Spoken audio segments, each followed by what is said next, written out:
નમસ્કાર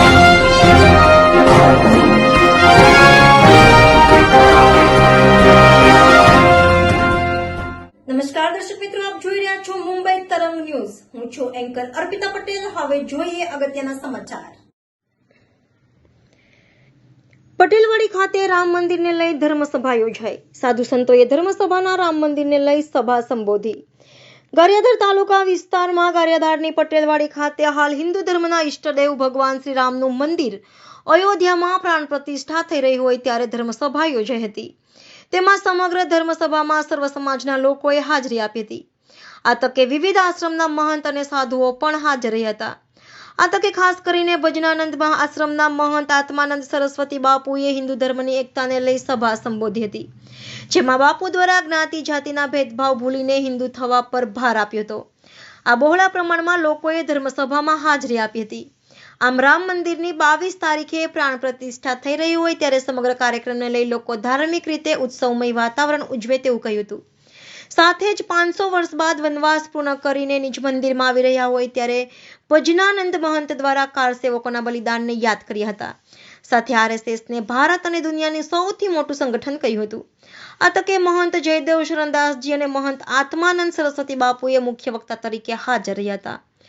રિપોર્ટર અશ્વિન કણસાગરા સાથે મનસુખ ખસિયા, મુંબઈ તરંગ ન્યૂઝ, ગારિયાધાર.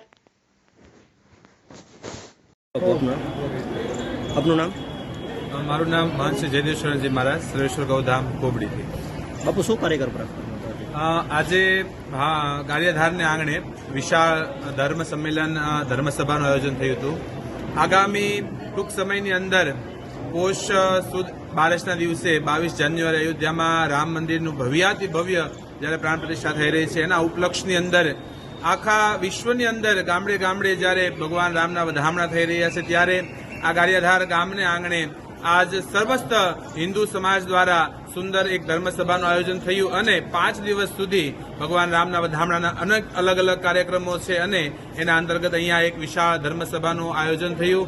આ ધર્મસભાની અંદર દરેક હિન્દુઓને જગાવવા માટે આજ રામ આપણા આંગણે આવી રહ્યા છે, અયોધ્યામાં આવી રહ્યા છે ત્યારે 22 જાન્યુઆરીએ ઘરે ઘરે દીવાઓ પ્રગટાવી, રંગોળીઓ પૂરી, ઘરે લાપસીના આંધણ મૂકી અને આપણા દીકરા દીકરીઓને ભગવાન રામના મંદિરે લઈ જઈ અને આપણે સર્વ રામની ભાવના જાગે, દરેક હિન્દુઓના હૃદયની અંદર રામ આવે એ માટે થઈ સાધુ સંતો અને આજ આ ગારિયાધારની આંગણે સુંદર ધર્મસભાનું આયોજન થયું, જેમાં અધ્યક્ષ સ્થાને પૂજ્ય આત્માનંદ સરસ્વતી બાપુ પધાર્યા.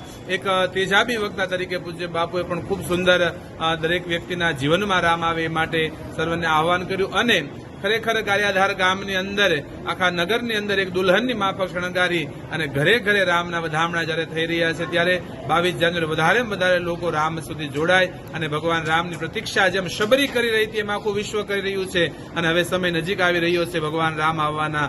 એ 22 જાન્યુઆરીને સર્વ આયોજન નિમિત્તે એક ધર્મસભાનું સુંદર આયોજન થયું હતું. જય શ્રી રામ.